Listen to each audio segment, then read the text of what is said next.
Good evening, everyone. My name is Leah Mlyn. I'm a senior in the College of Arts and Sciences. I'm majoring in social and cultural analysis. And this summer, I was in Mexico working with El Centro de los Derechos del Migrante, which means the Center for Migrant Rights. I was in Mexico City for 5 weeks, and I was in Santiago, Oaxaca for 5 weeks. So approaching the human rights, using the human rights framework to do my work this summer, during the independent study, I thought a lot about my relationship with my area of interest. As an SCA major, I'm focusing in Latino studies and gender and sexuality studies, and I'm especially interested in the positionality of the female Mexican migrant. I used this grant as an opportunity to structure a different way of kind of looking at the immigration issue in our country because I've never worked with a legal organization in this capacity. I spent time examining the subjugated position of the Mexican female migrant worker and thinking about how a human rights framework could be used in this context while also remaining aware of the exclusive nature of human rights. I used the work of Inderpal Grewal, one of the mothers of third world feminism, and she argues that though there are some things that women across the world share and have in common, the modern feminist movement does not sufficiently account for the differences among women, and that the politics of location, i.e. the varied geographically and temporally located oppressive structures, really end up dictating how a woman fares as a woman where she is. And thinking about this proves essential to real inclusive feminism, especially in this situation where the violence against the woman pretty much starts as soon as she leaves her home, where the border crossing journey can be violent, dangerous, and women are often taken advantage of. So my organization works with H-2A, H-2B, and undocumented workers. Some are provided housing by their jobs, but all of the visa contracted workers, the visas are offered through the employer, which makes the female migrant susceptible to a number of human rights violations. They face pregnancy discrimination, sexual abuse and harassment on the job, or rape, and they often receive less than minimum wage, even though it's a human right to receive minimum wage, no matter your legal status. So I oriented myself to the specific types of abuses that these women face. My organization was founded in 2005 by Rachel Micah Jones in Baltimore, and it's a transnational migrant workers' rights organization based in Mexico with offices in Mexico City, Oaxaca, and Baltimore. The office functions in Spanish, which was a difficult aspect to my summer work because I'm almost fluent, but not quite, and I definitely felt the struggles of that. Outreach was the main area that I was interested in, so my organization goes into migrant communities and leads workshops on knowing your rights in the workplace once you arrive in the United States. And the greatest facet of this aspect was the comité, which I'll get into more later, but it involves community members that CDM has partnered with, and they work to make active changes in their community and organize community members to attend things like these workshops and the talks that CDM does. As a result of their outreach program, CDM is often contacted by workers who want to press charges against their US employers, and so they take on some class action cases. I also worked on compiling a comprehensive referral service list because CDM gets many phone calls of people both in Mexico and in the United States who are looking for bilingual and affordable lawyers that can help them. The Baltimore office focuses mostly on policy advocacy, producing a variety of comprehensive reports about abuses in the workplace, and also a focus on transparent labor recruitment, which I'll get into a little bit later. So, like I said, I was interested mostly in the female migrant, and I worked with the Proyecto Mujeres Migrantes, which means the Project for Migrant Women. My main project, it was hard to think about something that was feasible during my time there because I think a lot about like the idea of going into a country that I'm not a citizen of and I'm not sure when I'm going to return, and thinking about making actually a lasting change for the people that I'm interested in working with. So my project that seemed pretty manageable to me was revising the current Know Your Rights tool that CDM brings to women in communities. It's a small pamphlet that basically outlines their inalienable rights as workers in the United States. I was charged with the task of creating focus groups with women in migrant sending communities and getting their feedback on the current tool and basically collecting ideas for how to improve the next version of the tool.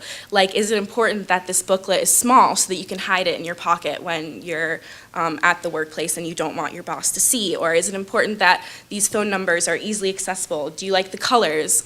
You'd be surprised at how kind of materials turn people off from using them very easily. I also worked on the social media, enhancing the social media presence of this project, and also supporting migrant women in their depositions and legal cases. For the first 5 weeks I was in Mexico City, I lived in a really ritzy neighborhood, and I could walk to my office. My office consisted of 7 women. Some were American and some were Mexican. And I also compiled fact sheets and acted sort of as a resource referral for many of the people in the office. And I really got to know how a human rights organization works, especially a transnational human rights organization. I learned that a successful human rights organization, because human rights and labor rights violations are complex, multifaceted, and stemming from a broad range of actors and power structures, they have to also be addressed through various veins of activism, litigation, and other types of work. This is a photo from my first outreach trip, which was in the state of Hidalgo. This is my compañera Lillian, and she was an impressive outreach spokeswoman.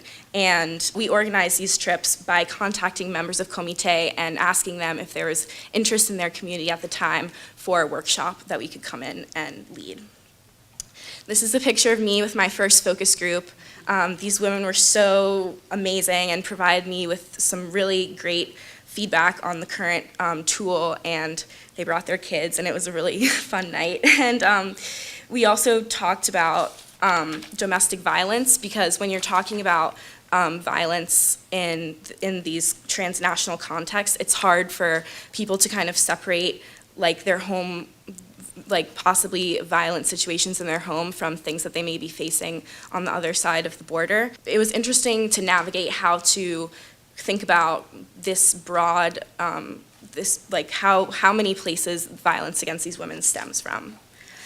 So for my second 5 weeks, I was in Huxtlahuaca, Oaxaca, which is in the Mixteca region of Oaxaca. It's populated with many indigenous people, and this town is one of the oldest in the region. 1/3 of the people in the town speak the indigenous language, and about 30% of the town had migrated to the US. My project was interesting in this context and very different from working in Mexico City, because not as many women migrate from Oaxaca just because of the traditions there. And the women tend to fill more traditional roles and work in the home and raise the kids. The office here was just me and one other woman. She was an outreach. She was the outreach coordinator for the region, and so it was difficult for us to find women to talk to about their migration experience. This is a photo of one of the biggest workshops that I was a part of in San Luis del Rio. There are 70 people there, and it was a small town comprised mostly of Zapotec speakers. But I thought a lot about the effectiveness of using the international human rights framework in this situation, because we're here promoting accessibility to these rights that many of these people are unaware that they even have. And so there's also a big cultural difference, because for us it might seem natural to be like, hey, you owe me more money than what I got on this paycheck, I want it now. But because these people often, they don't have proper legal status, it's different for them to think about raising their voices in that kind of way. So I really thought about how this is a broken immigration system, and how the visas tie the migrant to their employer, and how it's very difficult to kind of think about just raising people's voices when there's a huge system that needs to be addressed. So this is a photo of the Fiesta Patronal, which was a week-long party that was in Huxtlahuaca. I didn't know I was going to be there for that, but it was amazing, and I just wanted to include that because it was a beautiful ceremony that I got to be part of. So now I'm thinking about what's next. We read To Hell with Good Intentions, which basically was like, don't go into Mexico and then come back and when there's so much work to be done right here. And so I'm thinking about ways that I can continue my work with CDM. They invited me to come back, and I actually have a free ticket to Mexico next summer, so I will be going back because they put me on standby for my flight home. So there's more need for direct feedback from migrants that are currently in the United States on the types of abuses that they're actually facing in the workplace, and like a need for studies on statistics of sexual violence against migrant women. This is a really cool website that you guys should check out that's promoting recruitment transparency to make sure that migrants are not paying money to people that are promising them jobs that will not follow through. So I just want to say thank you all so much. There's a lot of people I want to thank, but thank you so much to the fellowship, to Vasuki and Pat. This has been truly the most amazing summer of my life. Thank you guys so much.